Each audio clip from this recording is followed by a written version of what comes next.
So welcome students. Now today we are going to discuss with the types of the bioreactors. In the initial lectures we discussed about the design of the bioreactors, what are the essential components that need to be included in the bioreactors. Now today we are going to discuss the different types of bioreactors according to the different requirements of the industry. Now अब आप जो है किस तरह का sales को culture करना चाह रहे हैं, माइक्रोबियल सेल है, यूकैरियोट या आपके जो है ह्यूमन सेल्स हैं, या आप कुछ स्पेसिफिक हैजार्डस बायोकेमिकल सिंथेसिस के लिए सेल्स को कल्चर करना चाह रहे हैं, और ऑल डिपेंड्स कि आपका बायो रिएक्टर किस तरीके का होगा. So broadly if we talk about, then we have six types of bioreactors that we can utilize in industry. तो the first जो सबसे common है, that is your continuous stirred tank bioreactor, the bubble column bioreactor, the airlift bioreactors, the fluidized bed bioreactors, the packed bed bioreactors, and the photobioreactors. So as we have discussed in the initial design in the last lecture, you can see here we in the diagram A shows you the continuous stirred tank bioreactor. The diagram B is for the bubble column bioreactor. Then the other two are your airlift bioreactors. That is, one is showing your internal loop bioreactor and the other is your external loop bioreactor. So commonly जो आपका use होता है इस तरह के जो bioreactors हैं उसमें किसी में स्टरिंग का प्रोविज़न है ताकि प्रॉपर मिक्सिंग हो सके न्यूट्रिएंट्स की और गैसेस कंपोनेंट्स की, या फिर कुछ उसमें एयर का प्रोविज़न कहाँ से दिया जा रहा है, इस पे डिपेंड करेगा कि आपका फर्मेंटर का डिज़ाइन कैसा है. In some places the air and the components may be circulated within the vessel itself, या फिर उसको जो है सेपरेशन करा जाए कि एक लूप से एंटर करे और दूसरे लूप से एग्जिट करे, तो दो लूप्स जो है वो कनेक्ट करके भी आपका प्रोसेस कंप्लीट हो सकता है. Now we take up the first one, that is your continuous stirred tank bioreactor. Now as we saw in the last slide, the first one, this is the first one. तो इसमें आपका जो vessel है, it is a cylindrical vessel and it is having a motor that supports one or more agitators. So the shaft is fitted at the bottom of the bioreactor. तो number of एगिटेटर्स या इम्पैलर्स जो है वो variable होता है और depend करता है कि बायोरिएक्टर का साइज कितना है. And then there is important consideration, that is the height to the diameter ratio, referred to as the aspect ratio of a stirred tank.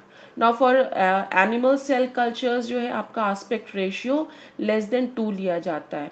Then the diameter of the impeller जो है, हम जो aspect ratio की बात कर रहे हैं वो ज़्यादातर आपका इम्पेलर का diameter 1/3 of the vessel diameter होगा.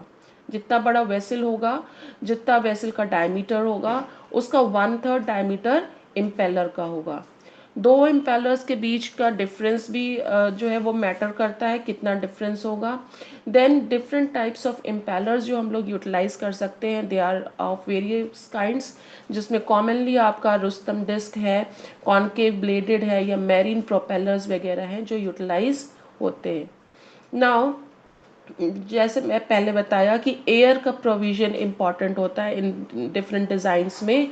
Now in the stirred tank bioreactor या शॉर्ट स्टर्ड टैंक बायोरिएक्टर्स, जो एयर ऐड की जाती है वो अंडर प्रेशर ऐड की जाती है. And this may be as in the form of a ring, or it may have a single tube with many holes और a single orifice. ठीक है, तो एक ट्यूब के फॉर्म में होगा या एक सिंपल सा आपका रिंग शेप में हो सकता है. तो रिंग शेप में हो या ट्यूब के फॉर्म में हो, उसमें जगह जगह पे होल्स बने होंगे, या फिर अगर सिंगल होल है तो सिंगल ऑरिफाइस एक इनलेट पॉइंट पे आप आउटलेट पाइप पे बना होगा। देन स्पार्जर और जो एगिटेटर्स हैं उनका मेन फंक्शन ये हो जाता है कि बेटर गैस डिस्ट्रीब्यूशन हो जाए थ्रू आउट द वेसल, और जितने भी बबल्स जनरेट हो रहे हैं स्पार्जर के अंदर वो आपके ब्रेक कर दिए जाते हैं, ताकि जो है मीडियम के थ्रू यूनिफॉर्मिटी बनी रहे और कहीं से भी आपका एक्सचेंज ऑफ कंपोनेंट्स जो है वो इफेक्टेड ना हो जाए। ठीक है। So now what are the advantages, कि आपका जो भी गैसियस ट्रांसफ़र है ग्रोइंग सेल्स के थ्रू वो आपका अच्छे से मिक्स हो जाता है, एफिशिएंटली कंप्लीट हो जाता है। Then there are flexibility in the operating conditions, और दूसरा जो कॉस्ट का फैक्टर इंडस्ट्री में बहुत मैटर करता है, अवेलेबिलिटी की रिसोर्सेज अवेलेबल हैं कि नहीं, उसके हिसाब से भी आपके कंटिन्यूस स्टर्ड टैंक बायोरिएक्टर्स जो हैं वो बहुत हेल्पफुल रहते हैं। They are easily available and at very low cost. Now in this kind of system जो है आपका आराम से जो भी आपका प्रोडक्ट बनाना है उसके लिए जो सबस्ट्रेट्स वगैरह हैं वो सिस्टम को फीड किए जाते रहते हैं, and then the product is being taken out at different intervals. Now next is your bubble column bioreactors, that is simple bioreactors, आपका उसमें कुछ ज़्यादा डिज़ाइंस में चेंज नहीं है, and the air or the gas is introduced at the base of the column through perforated pipes or plates, और metal या microporous स्पार्जर्स के थ्रू आपका जो इनलेट है वो गैसेस का रहता है। नौ गैसेस का जो फ्लो रेट है वो आपके ऑक्सीजन ट्रांसफ़र को, जो कंपोनेंट्स की मिक्सिंग है उसको अफेक्ट करता है, एंड उससे आपके न्यूट्रिएंट्स की अवेलेबिलिटी भी जो है वो मेंटेन रहती है। Then these column bioreactors, they may be fitted with perforated plates to improve the performance.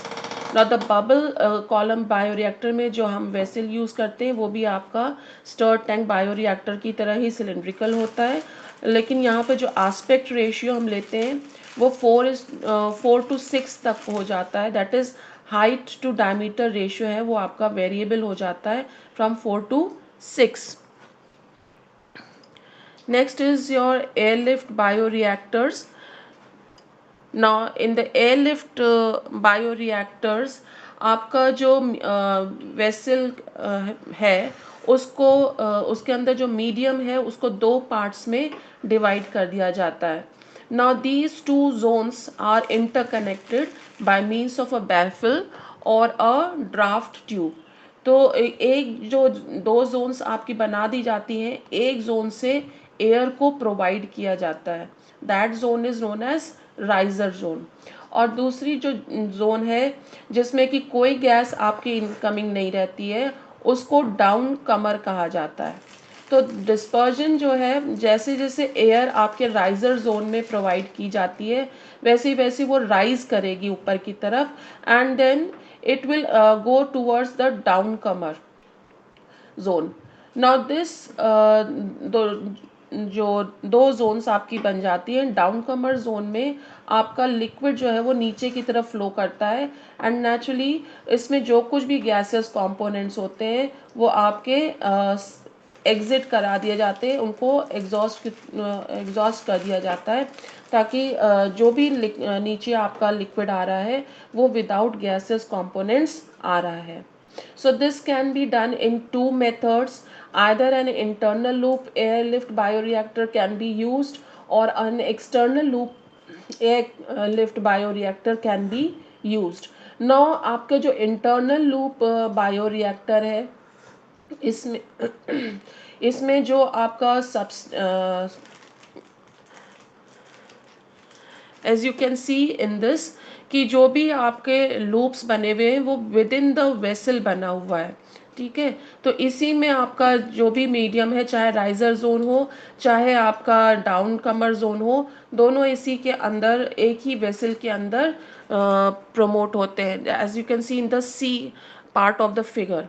And जो आपका एक्सटर्नल लूप है, as you can see in the D part of the figure, कि वहाँ पर आपका जो राइजर जोन है और जो डाउन कमर जोन है वो डिफरेंट डिफरेंट कंपोनेंट्स में है। तो आपका एक तरफ से राइजर जोन जा रहा है और सेपरेशन है दोनों जोन्स के बीच में, and then there is another loop जिसके थ्रू की आपका डाउन कमर जोन आ रहा है। So there is just a brief mixing कह सकते हैं कि between the riser and the downcomer zone. Now these airlift bioreactors can be of two-stage airlift bioreactors or in the shape of tower bioreactors. Now what are the two-stage airlift bioreactors? जैसे हम external loop की बात कर रहे हैं तो उसी तरह का कुछ mechanism है, but here it is taken in the reference to the temperature.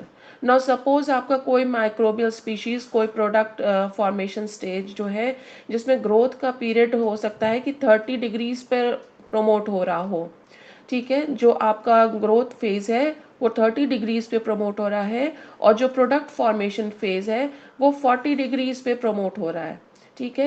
And immediate rise from 30 to 40 degrees जो है with in the same vessel possible नहीं हो सकता।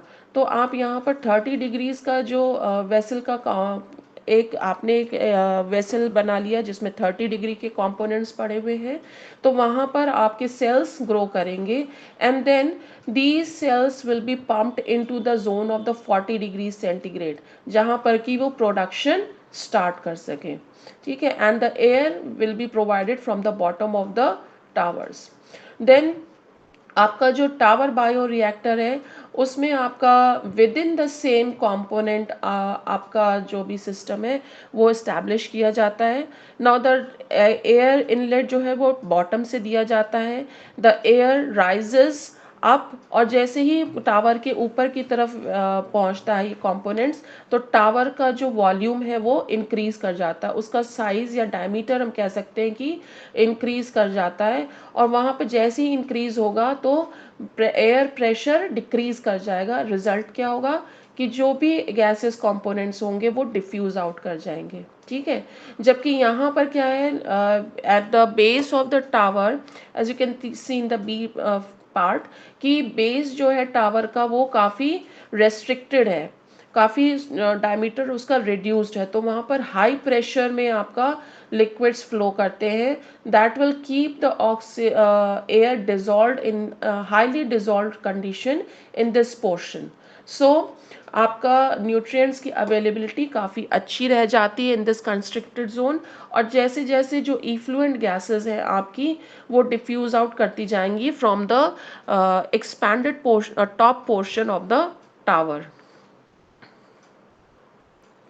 Now these reactors will have, जो एयरलिफ्ट रिएक्टर्स हैं वो बहुत आपके सिंपल डिज़ाइन वाले हैं, और कोई भी जो है आपके मूविंग पार्ट्स इसमें नहीं प्रोवाइड किए गए, जैसे एगिटेटर्स है या शाफ्ट्स वगैरह है वो इसमें प्रोवाइड नहीं किए होते, तो इसकी मेंटेनेंस कॉस्ट काफ़ी कम हो जाती है और लेस रिस्क ऑफ डिफेक्ट्स हो जाता है, स्टरलाइजेशन काफ़ी ईजी हो जाता है।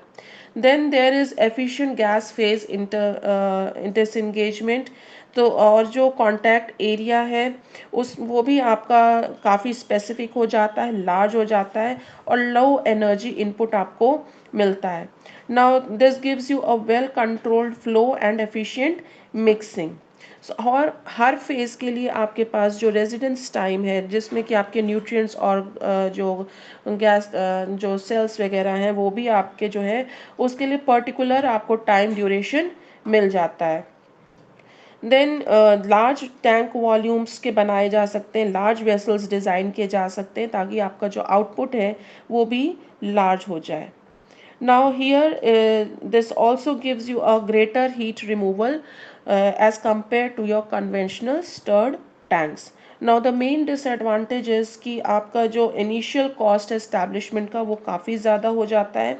Then there is air throughput and higher pressures required for particularly large scale operations. ना लो फ्रिक्शन होगा उसके विद ऑप्टिमल हाइड्रोलिक डायमीटर, तो उसमें आपका राइज़र और डाउन कमर के लिए जो है दोनों में ही लो फ्रिक्शन रहेगा। So these are some of the advantages and disadvantages that you get in these airlift bioreactors. ना इनका जो यूज़ है वो ज़्यादातर आपके बायो प्रोसेस टेक्नोलॉजी में होता है एंड जैसे कि आपका मेथनॉल का प्रोडक्शन में है या वेस्ट वाटर ट्रीटमेंट में है, सिंगल सेल प्रोटीन प्रोडक्शन में इनका यूटिलाइजेशन होता है. So these can be used in these type of airlift bioreactors. Then the next is your fluidized bed bioreactors. Now these are comparable to the bubble column bioreactors. That is the A part of the diagram that you can see here, that shows you कि आपका fluidized bed bioreactor किस तरीके का होगा. तो tower column की ही तरह है आपका, कि यहाँ पर भी आपका जो बेस है वो लिमिटेड डायमीटर का है एंड जैसे जैसे टॉप की तरफ हम राइज करते हैं तो डायमीटर इंक्रीज कर जाता है. And now here from bottom the feed is being provided with the help of the pump. Then उसके बाद से इसके बीच में in between the column, that is the जहाँ पर रेस्ट्रिक्टेड डायमीटर है वहाँ पर आपके बायो कैटलिस्ट वगैरह सेल्स हो सकते हैं या इमोबिलाइज्ड एंजाइम्स हो सकते हैं, उनको प्रोवाइड किया जा सकता है एंड इसके थ्रू ही आपका जो है लिक्विड फ्लो करेगा. तो जैसे जैसे लिक्विड फ्लो करेगा वैसे वैसे आपका प्रोडक्ट का फॉर्मेशन स्टार्ट हो जाएगा. And these kind of bio reactors involve the fluids that involve the suspended biocatalyst. So these may be immobilized enzymes or immobilized cells or the microbial flux. So this gives you an for efficient, अगर आपको बहुत अच्छे तरीके से ये system work करे तो gas की स्पार्जिंग की जाती है ताकि suitable gas liquid fluid bed जो है आपका बन सके. Now it is also important कि जो सस्पेंडेड सॉलिड्स हैं आपके इस फेज में वो ना तो बहुत लाइट हो डेंसिटी में, ना ही बहुत ज़्यादा बहुत ही ज़्यादा डेंस हो. बिकॉज अगर लाइट होंगे तो वो सरफेस पे फ्लोट कर जाएंगे, माइक्रोब्स को अवेलेबल नहीं होंगे, और अगर डेंस होंगे तो वो प्रेसिपिटेट आउट कर जाएंगे, बॉटम पर सेटल कर जाएंगे. So again they won't be available for the microbes. So they should remain in the good suspended state. Now this also provides for the recycling of the liquid, ताकि आपका जो continuous contact है between the जो feed आप provide कर रहे हैं और जो bio catalyst वहाँ पर आपने रखे हुए हैं वो दोनों ही जो है आपस में interact कर सके, वहाँ पे reactions possible हो सके, उसके लिए आपका liquid का recycling भी important हो जाता है. Then the next is your packed bed bioreactors, that is you can see in the B part of the figure. Now in this case आपका जो कॉलम है वो पूरा तरह से किसी सॉलिड मैट्रिक्स से फिल किया रहता है. That may be a bed of solid particles containing biocatalyst in them, or they may be present on a matrix of the solids. So जो solids आप यूज़ किए जाते हैं करते हैं इसमें, they may be porous or non-porous gels and they may be either compressible or rigid in nature. तो flexible भी हो सकते हैं या फिर rigid भी हो सकते हैं. Now here the just as in the fluidized bed reactor we saw, so here also आपका जो fluid है वो फ्लो करता रहता है अपॉन दिस पैकिंग. जो कॉलम की पैकिंग है आपकी उसके ऊपर से आपका न्यूट्रिएंट ब्रॉथ जो है वो फ्लो करता रहेगा. इनलेट आपका टॉप से रहेगा न्यूट्रिएंट ब्रॉथ का and that nutrient broth will flow through the packed bed, और बॉटम पर आपके जो प्रोडक्ट्स हैं वो सेटल करते चले जाएंगे. So the products are obtained in the packed bed bioreactor, are released into the fluid and then removed. While the flow of the liquid fluid can be upward or downward, downflow under gravity is preferred. Now the जो concentrations आपके nutrients के हैं और जो products का formation है, there can be increased by increasing the flow rate of the nutrient broth. Packed bed column के through आप जितनी तेज़ी से ब्रॉथ को फ्लो करेंगे, उतनी जल्दी जल्दी आपका न्यूट्रिएंट्स का कॉन्सेंट्रेशन भी आप रेप्लेनिश कर सकते हैं, और जो प्रोडक्ट का फॉर्मेशन है वो भी इंक्रीज कर सकता है. Now here because the column is packed, तो जो मिक्सिंग है रिएजेंट्स के बीच में या एंजाइम्स और सेल्स के साथ में जो इंटरेक्शन है वो काफ़ी जो है कॉम्प्रोमाइज हो जाता है, एंड आप पीएच को जो है बहुत इजीली यहाँ पर मेंटेन नहीं कर सकते हैं. And if you want to maintain the pH, then acid और an alkali needs to be added. हाँ, बट इतना अगर प्रॉब्लम होते हुए भी इस प्रोसेस को जो है प्रमोट किया जाता है, बिकॉज जहाँ पर हम जो है प्रोडक्ट इनिबिटेड रिएक्शंस चाहते हैं, जहाँ पर प्रोडक्ट फॉर्म हो गया और फिर वो किसी तरह की टॉक्सिसिटी कॉज कर दे या नए प्रोडक्शन को हॉल्ट कर दे, उन जगहों पर जो इस तरह के प्रॉब्लम वाले रिएक्शंस होते हैं, वहाँ पर जो है हम इन पैक्ड बेड बायो रिएक्टर्स को यूटिलाइज करने की कोशिश करते हैं. Now these packed bed bioreactors, they do not allow any kind of accumulation of the product to any significant extent, because bottoms पे आप जो है पॉल्यूट जो भी प्रोडक्ट बन रहा है वो बॉटम से ही आप उसका आउटलेट ले रहे हैं, तो कोई भी यहाँ पर आपका जो पैकिंग है कॉलम की, वहाँ पर आपका कोई भी प्रोडक्ट जो है रेसिड्यू नहीं रह जाएगा. Then next is your photobioreactors. Now as you have seen in all the other previous bioreactors, ज़्यादातर जो वेसल है वो आपका प्रेफरेबली स्टेनलेस स्टील का बनाया जाता है, या फिर कुछ इस तरह के मेटल का बना होता है जो कि ट्रांसपेरेंट नहीं है. Now here in photobioreactors, as you can assume कि यहाँ पर light is important.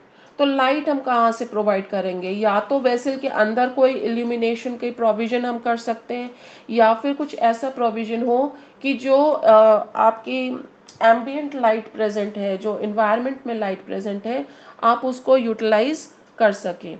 ठीक है. So these bioreactors are preferably made up of glass. अगर आप जो है सनलाइट का एक्सपोजर ले रहे हैं तो नेचुरली कॉस्ट काफ़ी रिड्यूस हो जाती है. अगर आप आर्टिफिशियल इल्यूमिनेशन लेते हैं तो कॉस्ट आपकी जो प्रोडक्शन की है वो इंक्रीज कर जाएगी, क्योंकि आर्टिफिशियल इल्यूमिनेशन काफ़ी एक्सपेंसिव रहता है. तो जो भी ये रिएक्शंस किए जाते हैं फोटोबायो रिएक्टर्स में, ज़्यादातर आउटडोर एक्टिविटीज़ की तरह ही इनको परफॉर्म किया जाता है. नाउ जो आपके प्रोडक्ट्स बनाए जाते हैं उसमें कुछ एग्जांपल्स हैं, जैसे आपका कैराटीन है या एस्टाजेंथिन है. ये ज़्यादातर प्रोडक्ट्स जो है आपके सिंथेसाइज करने की कोशिश की जाती है in these bioreactors. So because they have to catch the light, they have to take up light, sunlight, so they are mostly made up of glass or of transparent plastic. ना ये जो glass या transparent plastics हैं वो ज़्यादातर tubes के form में आपके रहते हैं, as you can see in the A part of the figure और in the B part of the figure. ये ट्यूब्स के या फ्लैट पैनल्स के फॉर्म में होंगे जो कि लाइट को रिसीव करेंगे. These are known as your solar receivers. Now the culture जो आपका जो सेल कल्चर है, जो कि जिसमें कि माइक्रोब्स है या प्रोड्यूसिंग ऑर्गेनिज्म है, उसको इन्हीं ट्यूब्स के थ्रू जो है सर्कुलेट किया जाता है. ठीक है. As you can see in the A part, एक तरह लेफ्ट साइड से इनलेट है और फिर दूसरी साइड से आउटलेट है. तो रेगुलर सर्कुलेशन ब्रॉथ का इन्हीं ट्यूब्स के थ्रू, कॉइल्स के थ्रू किया जाता है. एंड देन जो भी आपका बीच में जहाँ पर भी सोलर लाइट को ट्रैप करते हैं ये सेल्स, वहाँ पे प्रोडक्ट की सिंथेसिस स्टार्ट होती रहती है. So this can be done, जो सर्कुलेशन किया जाता है that can be done with the help of centrifugal pumps और airlift pumps. Now this is essential ताकि आपका कोई भी सेडिमेंट्स का फॉर्मेशन वहाँ पर ना हो सके. And this also helps in the adequate penetration of the sunlight through the whole broth. Now if you are keeping the system in the open environment, तो वहाँ पर हो सकता है कि sometimes the temperatures are very high or the temperatures are very low. कि आपका जो है समर सीजन में टेम्परेचर राइज कर सकता है, विंटर्स में काफ़ी कूल हो सकता है। तो वहाँ पर अगर टेम्परेचर्स आपके राइज कर रहे हैं तो these tubes should be cooled to prevent the rise in the temperature inside the tube. So mostly आपकी जो फोटो बायो रिएक्टर्स हैं वो 25 टू 40 डिग्री सेंटीग्रेड की रेंज में ही वर्क करते हैं, and they are normally utilising microbes like your microalgae और the cyanobacteria for the synthesis. तो आपका जो एससीपी प्रोडक्शन के लिए आप कह सकते हैं कि वो ज़्यादातर यहाँ पर इस सिस्टम को यूटिलाइज करते हैं। देन इन जो बायो रिएक्टर्स है उसमें ऑर्गेनिज्म जो है आपका डे टाइम में ग्रो करता है, उसके मास जो है वो डे टाइम में इंक्रीज करता है, और जो प्रोडक्शन का फॉर्मेशन है वो नाइट टाइम में होता है जब आपका सनलाइट अवेलेबल नहीं है। So that is how these photo bio reactors work. So thank you.